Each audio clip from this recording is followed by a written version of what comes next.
Senator Bewley, Carpenter, Coles, Craig, Darling, Erpenbach, Fine, Fitzgerald, Frostman, Hanson, Johnson, Kappenga, Larson, Lemieux, Markline, Miller, Moulton, Nass, Olson, Petrowski,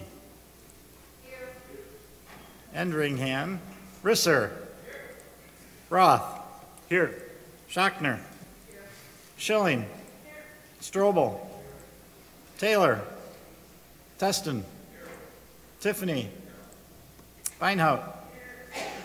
The clerk will dispense with calling the roll. A quorum is present. Chair recognizes the senator from the 32nd. Thank you, Mr. President.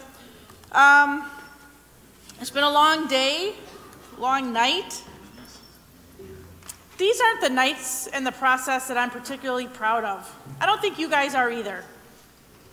I don't think the outer circle goes home to your Rotaries, Towns Association, Chamber, and you brag about the process. We started today at 2 o'clock. Yesterday, I guess, technically. We recessed at 2:30. We started back up at 3:15. We recessed at 5:30. We started up at 9:38.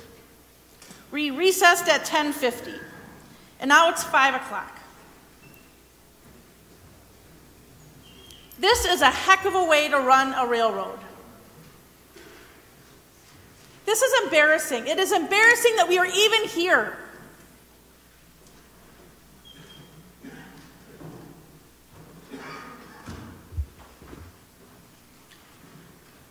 The outer ring, you're going to do what you want to do because you can.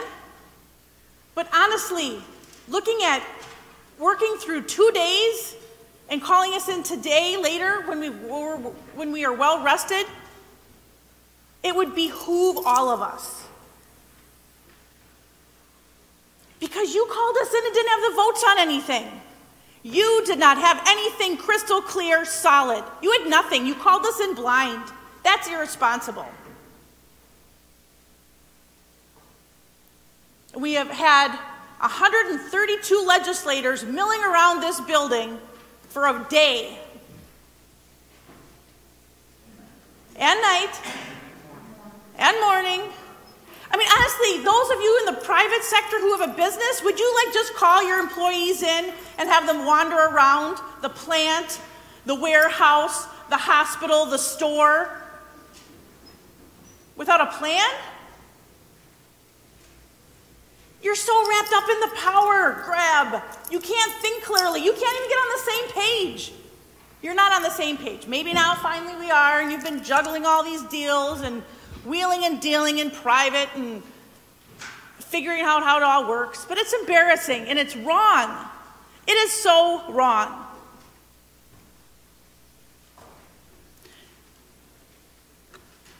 I would appeal to the common sense that we should take this up in the light of day in a couple hours when members can think clearly. That's the responsible thing to do. Good Lord, this is like legislative malpractice, the way this has been run the last 24 hours. So I want to register our opposition that we are in here at 5 o'clock in the morning and charging ahead. Thank you. Chair recognizes Senator from the 13th. President, I would ask that Senate Bill 884 be taken up at this time. I'll ask unanimous consent. I would move. Senator from the 13th moves Senate Bill 884 be withdrawn from the Committee on Senate Organization and taken up at this time.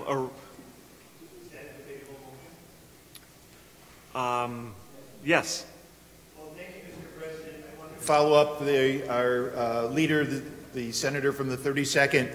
I I remember a while ago that we were in a similar situation, that Joint Finance was meeting, and people thought they'd be very cute and adopt, motion was at 999, that gutted the open records, open meetings laws, and it was Governor Walker, Speaker Voss, Majority Leader Fitzgerald that delivered that to folks. And there was an outcry. I remember the 4th of July parades, people were saying, what are you guys, nuts? What are people going to say when you go back and tell people of this process of how it was passed? People in the outer ring, you're not mentally capable of making sound decisions at this time. Just looking at you guys. I don't know why we have to go ahead and bring this up, because Speaker Voss has an ego bigger than the Capitol Dome, and he's going to lead this body down a road that we do not want to go down. And you think he would have learned what happened after the election when Governor Walker lost? It was a bill you guys passed that didn't allow him to have a recount because it was more than 1%. How many times are you going to pass things that are going to come back to bite you, or that's going to hurt a lot of our constituents? I was in the other meeting, and our legislative resources persons do excellent jobs. Well, when I'm talking to some of my colleagues, their interpretations of what they're hearing, what is written on all of these pages, a substitute, one's 56 pages, one's 56 pages, and they're just flying at us. I don't think anybody, if you had a written test about what this does, I don't think anybody would pass the test. And I don't think the members in the outer ring, maybe a couple people, maybe Senator Fitzgerald, maybe Robin Voss, they know what's on, but everyone else in here can't tell me they know exactly what's going on. So I would hope that we would not bring this up, that we would take time out, but you're in control, you're going to make the same mistakes, but I want people to know I do not feel comfortable, and I think a majority of the people in this body do not feel comfortable making decisions after we've been up for more than 24 hours. The question, Chair recognizes Senator from the 16th. Thank you, Mr. President. I rise also to speak against withdrawing from committee. Mr. President, this extraordinary session is convened for the purpose of disrespecting the voters of Wisconsin by removing certain powers of their newly elected governor and attorney general and transferring them to the legislature. The voters of the state of Wisconsin elected Democrat Tony Evers to be their next governor, replacing incumbent governor Republican Scott Walker, who ran and lost in spite of the considerable advantage of incumbency and in spite of the barriers to voting designed to reduce Democratic voter turnout. They elected Democrat Josh Kaul to be their attorney general, replacing Republican incumbent Attorney General Brad Schimel, who ran and lost in spite of the considerable advantage of incumbency and the barriers to voting designed to reduce Democratic voter turnout. In short, Mr. President, the voters of Wisconsin voted for Democrats to move Wisconsin in a new direction from the policies of the current Republican leadership by electing Democrats in all of the statewide elections. In spite of the barriers to voting designed to reduce Democratic voter turnout, Wisconsin voters cast more votes for Democratic state legislators, candidates, than were cast for Republican legislative candidates. Yet neither the Wisconsin Senate nor the Wisconsin Assembly reflects parity in the state legislature, much less a Democratic majority. And we all know why the legislature does not reflect the will of the voters, Mr. President. It is because of laws passed in the last 8 years to ensure that Republican control of the legislature remains intact through gerrymandered districts and campaign finance law that allows corporate money and dark money to dominate campaign spending.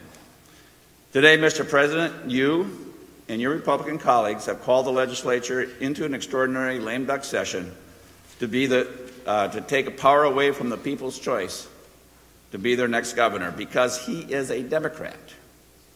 Ask yourself, would these bills be before us today if Scott Walker had won the election?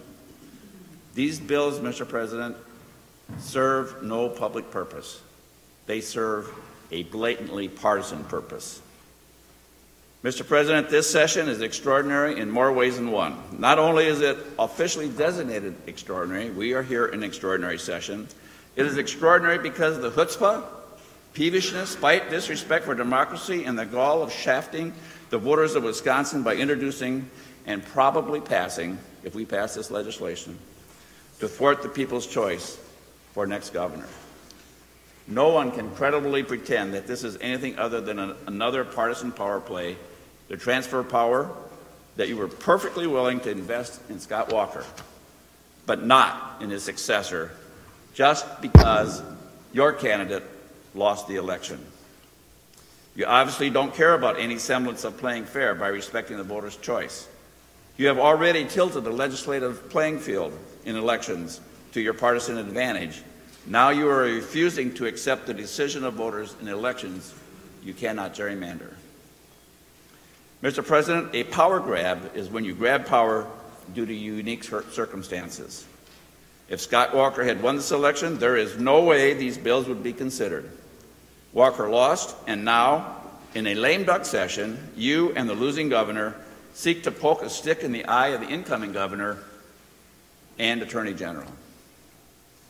That's assuming that the outgoing lame duck governor signs these bills, which would be the epitome of sour grapes, making the classic move of a poor loser, taking his ball and going home. Mr. President, my grandfather called this being a dog in the manger. Basically, if I can't get what I want, then I'll mess it up for the next guy. And in this case, it's not just the next guy, Mr. President, it's the voters of Wisconsin. Mr. President, I have been